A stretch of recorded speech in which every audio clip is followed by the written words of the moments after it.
Mateo capítulo 7, de los versículos 7 hasta el 12. Pedid y se os dará, buscad y hallaréis, llamad y se os abrirá. Porque todo aquel que pide, recibe, y el que busca, halla, y al que llama, se le abrirá. ¿Qué hombre hay de vosotros que si su hijo le pide pan, le dará una piedra? ¿O si le pide un pescado, le dará una serpiente? Pues si vosotros, siendo malos, sabéis dar buenas dádivas a vuestros hijos, cuánto más vuestro Padre que está en los cielos dará buenas cosas a los que le pidan. Así que todas las cosas que queráis que los hombres hagan con vosotros, así también haced vosotros con ellos, porque esto es la ley y los profetas. Ya llevamos algunos meses estudiando el Sermón del Monte, casi un año, y os pregunto, ¿cuál es la sensación que te hacen sentir estos estudios que estamos haciendo? O sea, ¿cómo puedo estudiar este texto y hacer para que todo lo que hemos estudiado hasta aquí forme parte de mi vida? No podemos pasar por estos estudios sin reflexionar sobre sus enseñanzas para cada uno de nosotros. Estamos llegando casi al final del Sermón del Monte y de hecho este texto de hoy es una forma de conclusión de casi todo lo que hemos visto hasta aquí. Pero claro, no podemos concluir sin recordar algunos puntos importantes que hemos visto en estos meses. Volvemos un poquito, 2 páginas para atrás, en el capítulo 5 de Mateo. Jesús, después de sanar a muchos enfermos, endemoniados, lunáticos y paralíticos, viendo toda la multitud, se separó de ellos con sus discípulos y empezó a enseñarles. Y no a enseñarles cómo hacer milagros, sino que les enseñó cómo son felices aquellos que son sus discípulos. Los 12 primeros versículos hablan de eso. Felices los pobres en espíritu, felices los que lloran, los mansos y todas esas características de un verdadero creyente.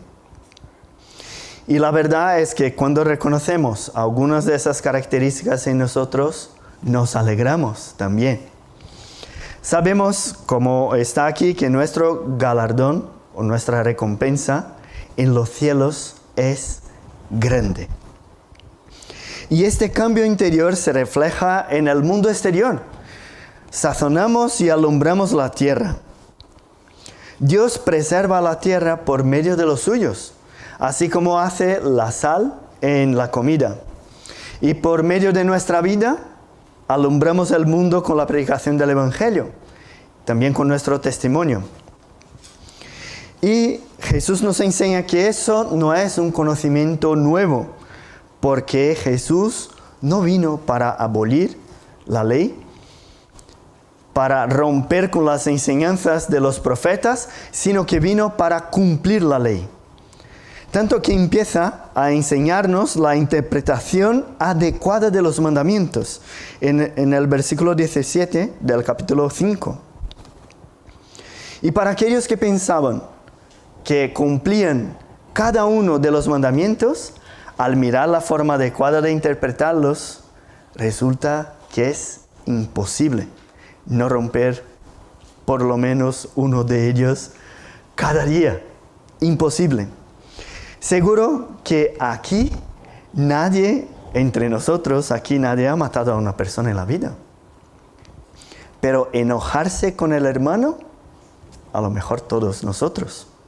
Así que todos hemos quebrantado ese mandamiento. Y Jesús nos deja aquí más ejemplos de cómo se debe interpretar la ley. Luego pasa al capítulo 6 a hablar de cómo vivirla no haciendo para ser visto por los hombres, sino en secreto para Dios. Orar, ayunar, dar limosna son tareas de un cristiano. Y no debemos hacerla para recibir recompensa de hombres, sino de Dios. Y aquí está el peligro. Buscar las cosas de este mundo y olvidarnos de los tesoros del galardón que tenemos en el cielo. Mirar hacia las situaciones como impíos y buscar lo que vestir y lo que comer.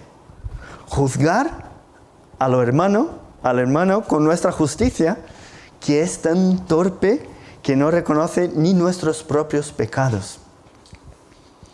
El peligro que nos enseña Jesús es vivir en este mundo y no reconocer que somos forasteros. Preocuparme tanto con el día de mañana y olvidarme que basta cada día su propio mal. Yo no sé vosotros, pero cuando miro hacia estos versículos, cuando los comprendo bien, lo veo que soy incapaz, que no puedo. Y dice el apóstol Pablo el siguiente, en Romanos 3, 19 y 20, dice: sabemos que todo lo que la ley dice, lo que dice a los que están bajo la ley, para que toda boca se cierre y todo el mundo quede bajo el juicio de Dios, ya que por las obras de la ley ningún ser humano será justificado delante de él, porque por medio de la ley es el conocimiento del pecado. O sea, cuanto más conozco la ley, más comprendo lo imposible que es cumplirla con las fuerzas que tengo. Así que este texto que vamos a ver hoy en el capítulo 7 habla de la oración y él no está perdido aquí y fuera de su contexto. Uno que reconoce su necesidad, uno que no tiene dónde sacar recursos para seguir, ¿qué salida tenemos? La única opción que nos queda es pedir. Pedir. Y son 3 órdenes que Jesús deja para sus discípulos aquí. Pedid, buscad y llamad. Es interesante que Agustín de Hipona, en el siglo V, al comentar este versículo, comprendió que era una conclusión del contenido anterior, así como nosotros. Y en su comentario utiliza el ejemplo de un enfermo que no puede salir de su lecho. Si no hay formas de levantarse, de firmar los pasos para poder salir y buscar lo que necesitas, o si al reconocer todas tus debilidades te sientes paralizado, sin encontrar una solución para tu situación, entonces lo único que puede hacer un enfermo que está sin poder caminar es pedir ayuda. Cuando pedimos, reconocemos que lo que necesitamos no está en nosotros. No podemos alcanzar la solución por nosotros mismos. Entonces, cuando nos acercamos a Dios en oración, aparte de obedecer lo que dice aquí, demostramos nuestra conciencia de la necesidad de misericordia que tenemos. Otro hombre muy conocido, John Bunyan, en su libro dice el siguiente: cuando oramos, revelamos nuestra conciencia de la justicia de Dios, la culpa del pecado, de los dolores del infierno y de la destrucción. Cuando oramos, revelamos eso. Y la verdad es que no podría haber mandato más precioso que ese. Invócame en el día de la angustia, como dice el Salmo 50. Entonces, en la práctica de una vida cristiana sana, no hay mandato más recurrente que esa. Y es el propio Dios que nos recuerda tantas veces a que vayamos a Él con nuestras peticiones. O sea, no pedimos como un hijo obediente que cumple todas las reglas y por eso se acerca al Padre confiados que lo merecemos sus favores. No es eso. Nos acercamos a Él en oración, primeramente, porque Él ordena que lo hagamos. Y desde la creación del mundo, vemos, por ejemplo, Adán hablaba con Dios cada tarde, porque Él, el propio Dios, se presentaba en el jardín. Aún después del pecado de Adán, Dios se presenta y, fijaos bien, no como un fuego consumidor, no para ejecutar su santo juicio, sino para escucharle a Adán. Y pregunta, ¿dónde estás tú? Es así que Dios se acerca a nosotros. Y no es lo mismo lo que hace Jesús aquí. Después de presentarnos las características de un cristiano, cuán felices son por tantas cosas. Después de presentarnos la verdadera comprensión de la ley, después de enseñarnos todo eso, ¿cómo quedamos nosotros? Nosotros, al leer eso, reconocemos que no podemos, por nuestras fuerzas, quebrantamos la ley. Que ni siempre somos felices porque lloramos, como dice aquí el texto. No damos cuenta que matamos a nuestro hermano al enojarnos de él. No nos enteramos de que nuestro juicio está confundido y cegado por nuestros propios pecados. Y en este contexto, ¿qué hace Jesús con nosotros? Él mira a mí y mira a ti. Y mira a cada uno de nosotros y dice, pedid. Lo sé que necesitáis, así que pedid. O sea, pedimos porque Él nos ordena que le pidamos, pero también pedimos porque Él nos garantiza la respuesta. Dice el texto, pedid y se os dará. Y dice el versículo siguiente, porque todo aquel que pide, recibe. Y para ejemplificar la situación, y para que podamos comprender un poco más la profundidad de esa promesa, Jesús hace una comparación con un padre, con un hombre y su hijo.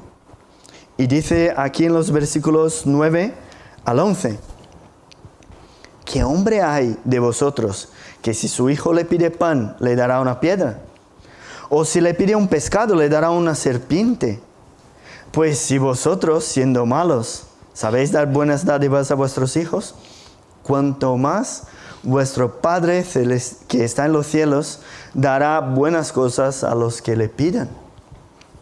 El argumento de Jesús entonces es el siguiente. Si hasta nosotros mismos, que somos malos, sabemos dar cosas buenas que nuestros hijos nos piden, no hay dudas que el Padre Celestial escuchará vuestra petición. Esta enseñanza es maravillosa y la encontramos en muchos otros pasajes de las Escrituras. Por ejemplo, el Salmo 50, versículo 15, que ya hemos hablado de él, dice, invócame en el día de la angustia, te libraré.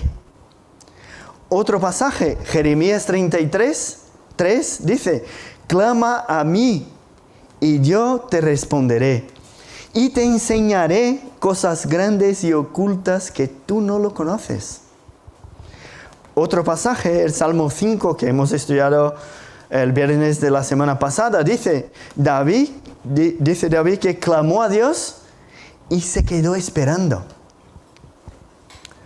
Uno más, Miqueas 7, versículo 7, dice, mas yo a Jehová miraré, esperaré al Dios de mi salvación, el Dios mío me oirá.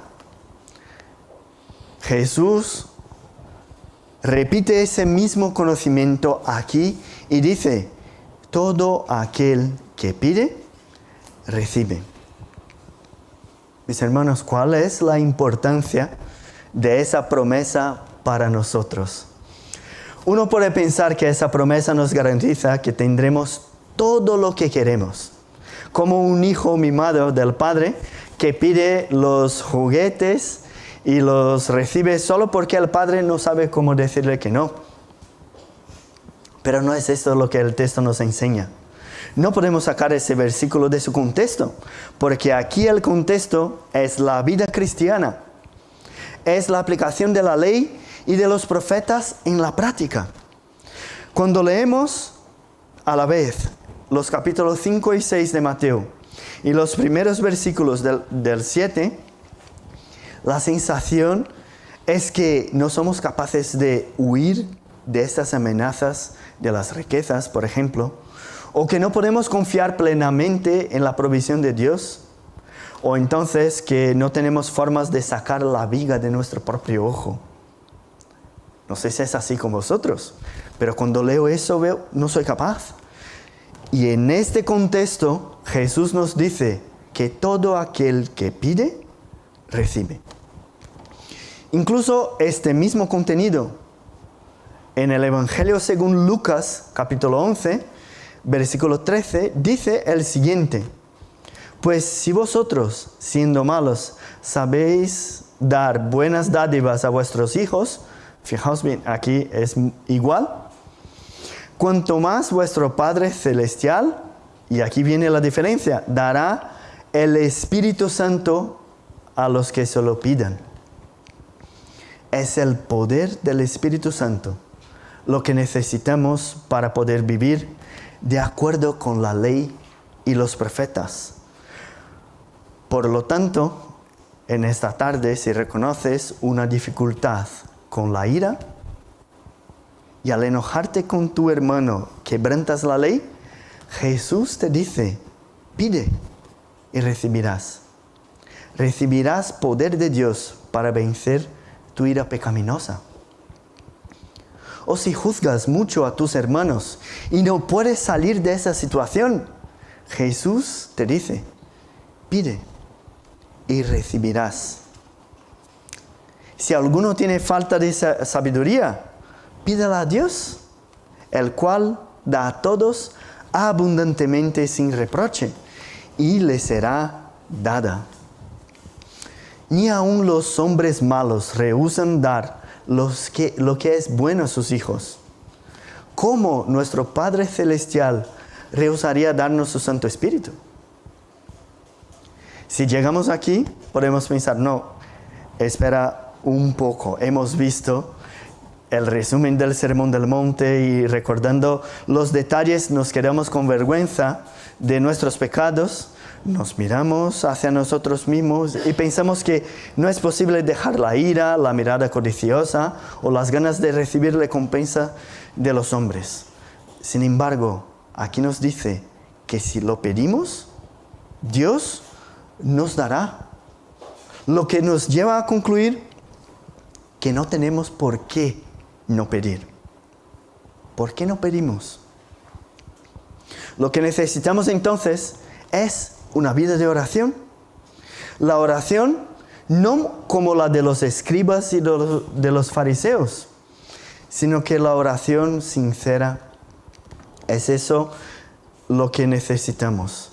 En el registro de ese contenido en el Evangelio de Lucas, los discípulos pidieron a Jesús que les enseñara a orar. Ellos no le pidieron que les enseñara a hacer milagros. No le pidieron que les enseñara a predicar, sino que sí le pidieron, enséñanos, Padre. Rabí, enséñanos a orar. Y allí en Lucas, en la oración del Padre Nuestro, entre la oración del Padre Nuestro y el texto similar a lo de Mateo que hemos leído hoy, hay una parábola. Y esa parábola en Lucas 11, lo que nos enseña es la importunidad. La parábola del amigo que va por la noche a pedir pan y dice allí que aunque el amigo no se levante a dárselos por ser su amigo, por su importunidad se levantará y le dará todo lo que necesite. Y enseguida empieza el versículo: pedid y se os dará. Buscad y hallaréis. Llamad y se os abrirá. Esos 3 imperativos aquí también nos enseñan algo respecto a la oración. Y lo que hemos hablado de la ilustración de Agustín, del enfermo en el lecho, sin poder levantar, él pide, pero después de recibir alguna ayuda y ya poder andar, ahora él tendrá que encontrar el camino y que le conduzca a donde desea llegar. Eso sería el buscar. Lo que pasa es que al encontrar el lugar, si está cerrado, de nada le aprovecharía el haber podido andar ni haber encontrado. Lo que tendrá que hacer enseguida es llamar. Hay también esa secuencia de órdenes. En esa secuencia de órdenes una cuestión de importunación o entonces de perseverancia en la oración. Y todos esos detalles poco a poco nos enseñan cómo debemos orar. Y os pregunto, ¿por qué? ¿Por qué debemos perseverar en la oración? O mejor, ¿por qué debemos orar? ¿Ya has pensado en eso? ¿Oramos para que Dios sepa lo que necesitamos? No. Aquí mismo en el Sermón del Monte, Jesús nos dice que nuestro Padre conoce nuestras necesidades antes mismo que las pidamos. Entonces, ¿por qué oramos? Es una pregunta importante y la podemos mirarla por medio de nuestras doctrinas. Lo que suele pasar con algunos de nosotros, no todos, algunos, es que como creemos que Dios es soberano y tiene un propósito eterno, que ha predestinado todo lo que pasa, no nos esforzamos en la oración. Y tampoco nos esforzamos tanto en la evangelización. Y no me parece que el problema está en la doctrina, sino en la comprensión y aplicación de lo que creemos. Los decretos de Dios no disminuyen la responsabilidad humana. O sea, no significa porque creo que Dios gobierna todas las cosas, ya puedo hacer lo que me da la gana y echarle la culpa a Él. De la misma forma, no es que como estoy seguro de que Dios hará todo para su honra y gloria y para cumplir su propósito en mi vida, en la vida de la iglesia y en nuestra generación, ya no debo ni orar, ni esforzarme para hacer todo lo que pueda. Eso, si pensamos así, eso es una mala comprensión de nuestras doctrinas. La verdad es que los decretos de Dios, como dijo un teólogo llamado Berkov, no son presentados al hombre como la regla de acción, porque sus decretos solo son conocidos por nosotros después de realizados. Así como los resultados están decretados, los medios para alcanzarlos también están definidos. Los medios aquí hacen alusión a las libres actitudes humanas. Entonces, una forma de comprender este tema, que es muy difícil, es mirar hacia uno de los ejemplos que tenemos en las Escrituras.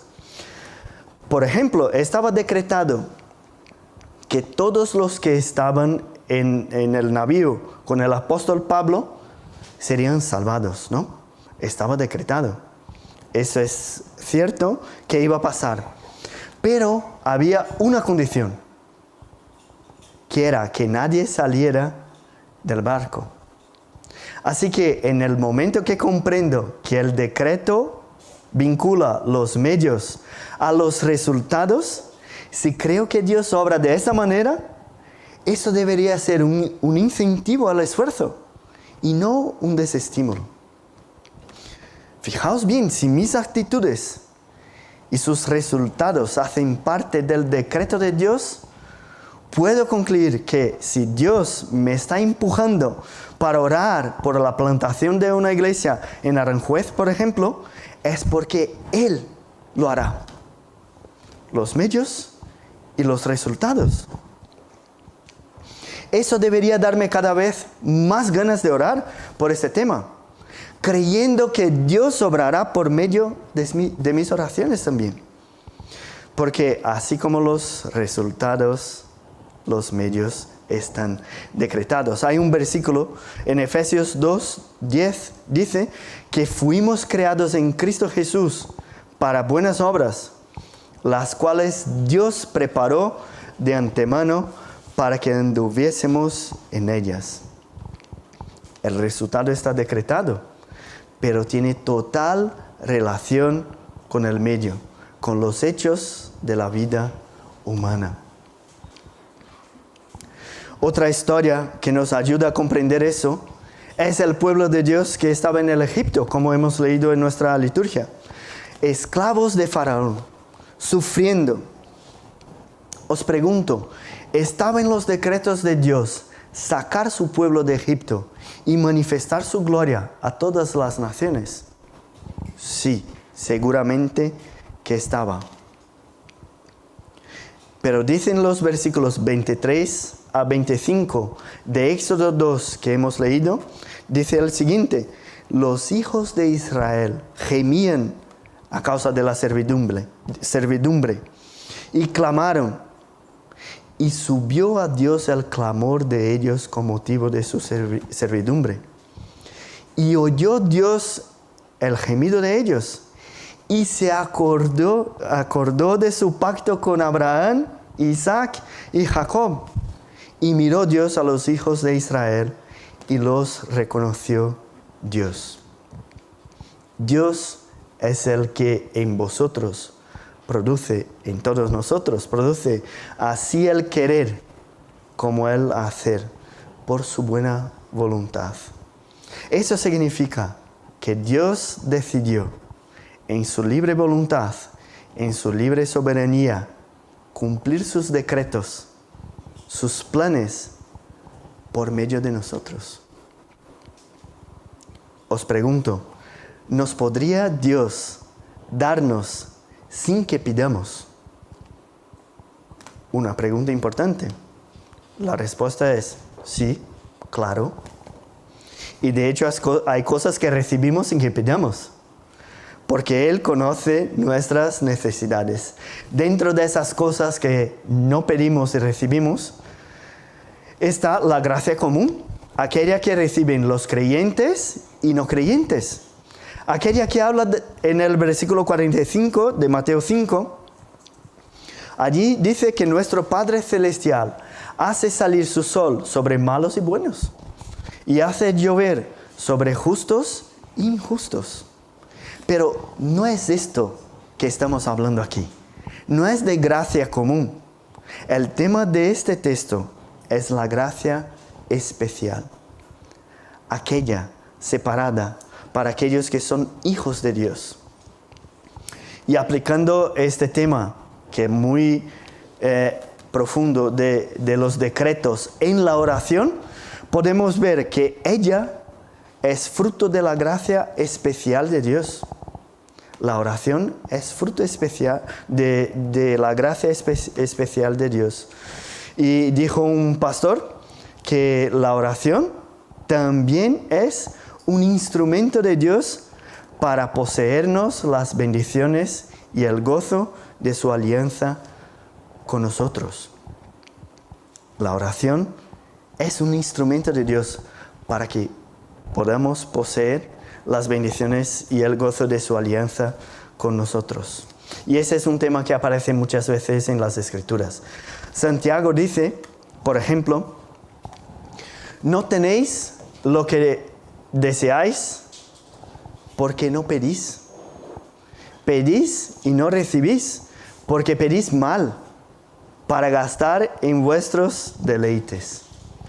Otros versículos importantes, Jeremías 29, versículos 11 al 13, dice, porque yo sé los pensamientos que tengo acerca de vosotros, dice Jehová, pensamientos de paz y no de mal, para daros el fin que esperáis.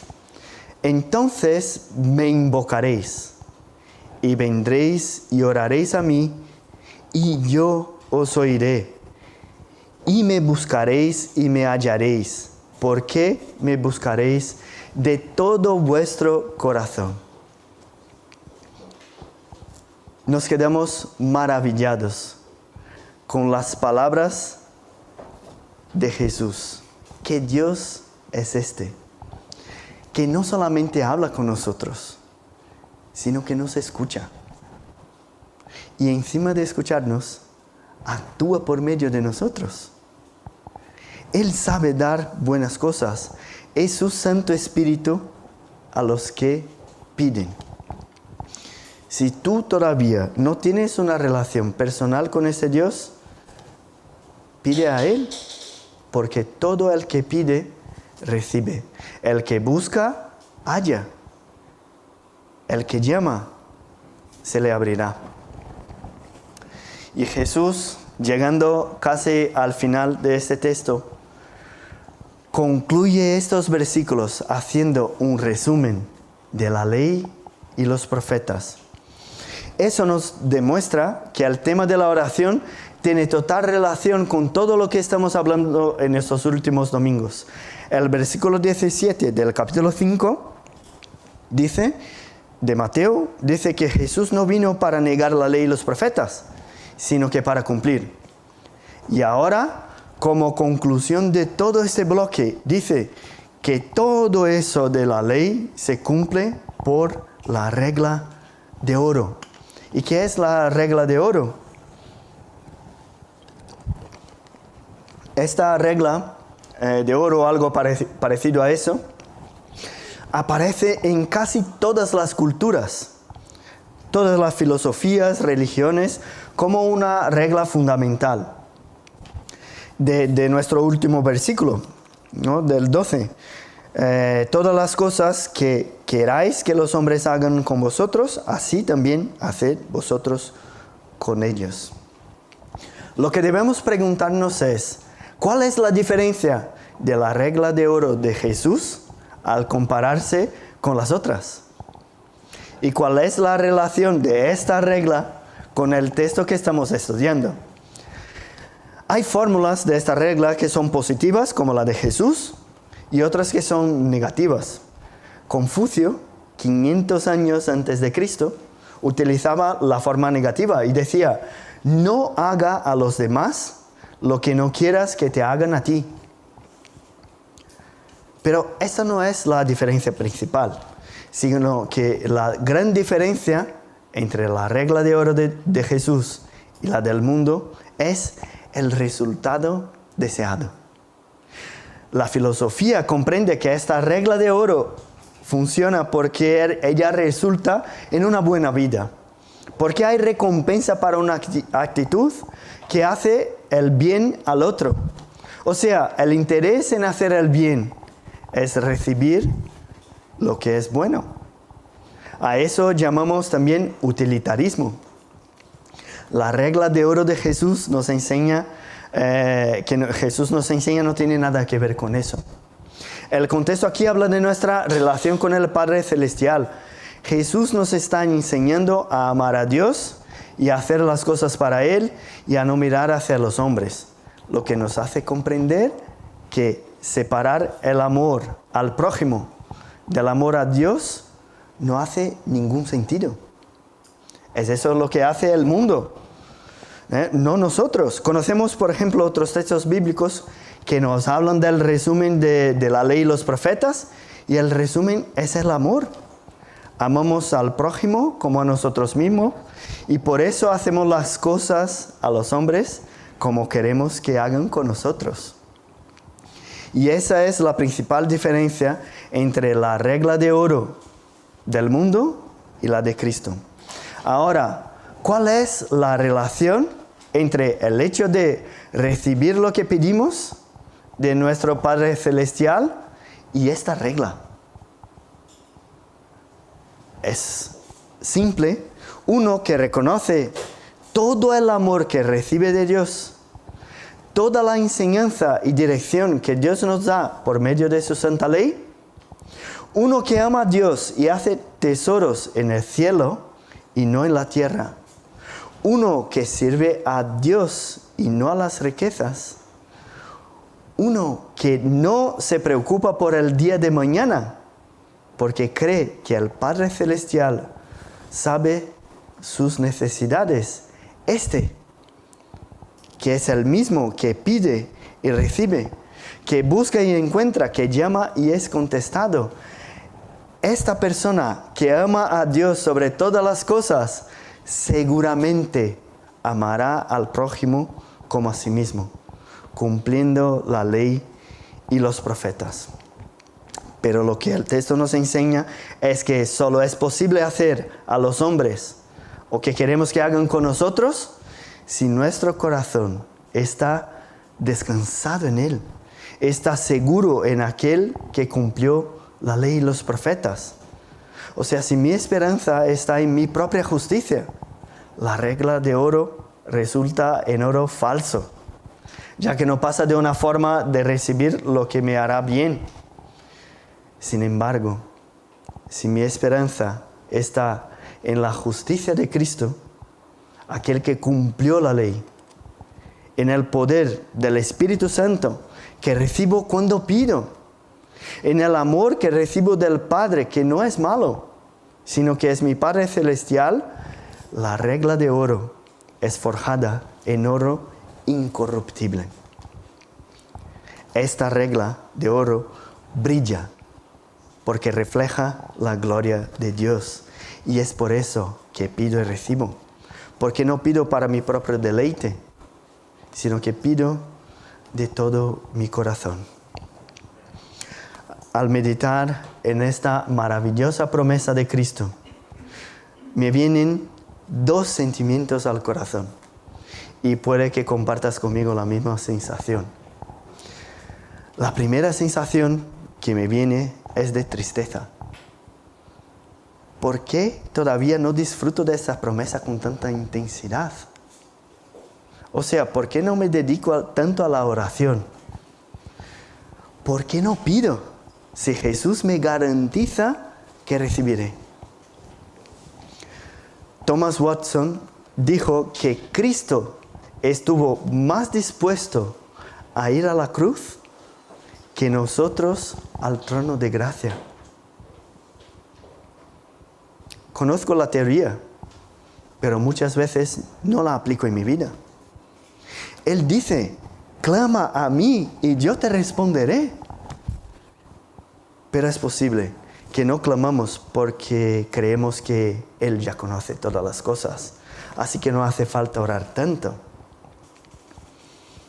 Creemos en los decretos de Dios, pero a lo mejor no creemos que Él también utiliza la oración de su pueblo para actuar. En el segundo libro de Crónicas, capítulo 7, versículo 14, dice, si se humillare mi pueblo, sobre el cual mi nombre es invocado, y oraren, y buscaren mi rostro, y se convirtieren de sus malos caminos, entonces yo oiré desde los cielos, y perdonaré sus pecados y sanaré su tierra. Dios es capaz de santificarnos. Dios puede traer un avivamiento a España. Él puede todas las cosas. Y la oración, lo que estamos aprendiendo hoy, la oración es uno de los medios para poseernos las bendiciones de la alianza de Dios con nosotros. Pero mirando hacia esa promesa, también siento un gozo indescriptible. Fuimos alcanzados por un Dios que no es solamente trascendente, sino que es un Dios con nosotros. Él nos escucha y nos contesta. Jesús nos prometió que estaría con nosotros cada día de nuestra vida. Él mismo nos envió el Consolador, el Espíritu Santo, que incluso nos ayuda en nuestras oraciones. Cuando oramos, reconocemos que Él puede todas las cosas. Y aunque quebrantamos la ley cada día, Él es rico en misericordia. nos perdona de todos nuestros pecados y oye nuestras oraciones. Y es por eso que oramos. Pero también oramos porque es una orden. No solamente expresa aquí en este texto, sino que en muchos versículos en las Escrituras. Y sabemos que no es que la oración tiene algún poder en sí misma, algo místico, sino que hablamos con aquel que puede cambiar la situación o cambiar a nosotros mismos, como hemos visto en nuestro estudio este viernes. Nuestro Dios nos da acceso directo a Él. Su deseo es que clamemos a Él para que Él nos conteste. La reina Elizabeth, que ha fallecido hace poco, dijo: tengo más miedo de un creyente de rodillas que todo el ejército británico. ¿Y por qué? Porque el Dios soberano que gobierna sobre presidentes y reyes actúa por medio de nuestras oraciones. Él dice: todo aquel que pide recibe, y el que busca halla, y al que llama se le abrirá. Que podamos recibir esta palabra en esta tarde y que podamos también disfrutar con intensidad de esta promesa. Disfrutar del privilegio que tenemos de hablar con Dios. Vamos a orar. Padre Celestial, Creador de todo el universo, Dios infinito, quien midió las aguas con el hueco de su mano. Aquí estamos, Padre, delante de tu presencia y reconocemos que no somos dignos ni aún de alzar los ojos al cielo. Pero tu Hijo, Jesucristo, nuestro Salvador, murió en la cruz por nosotros y ahora ya no somos esclavos del pecado, sino que somos hijos tuyos. Y en los méritos de Cristo nos acercamos a ti pidiendo en esta tarde y creyendo que tú nos contestas. Te pedimos por santidad a cada uno de nosotros aquí, para que podamos cumplir tu santa ley. Ayúdanos, Padre, a comprender tus propósitos. Ayúdanos, Padre, a seguir en tu senda. Danos, Padre, poder para que podamos testificar de tu evangelio, de tu gracia, porque sin ella nada podemos. Por ella, por tu gracia, todo lo podemos en Cristo que nos fortalece.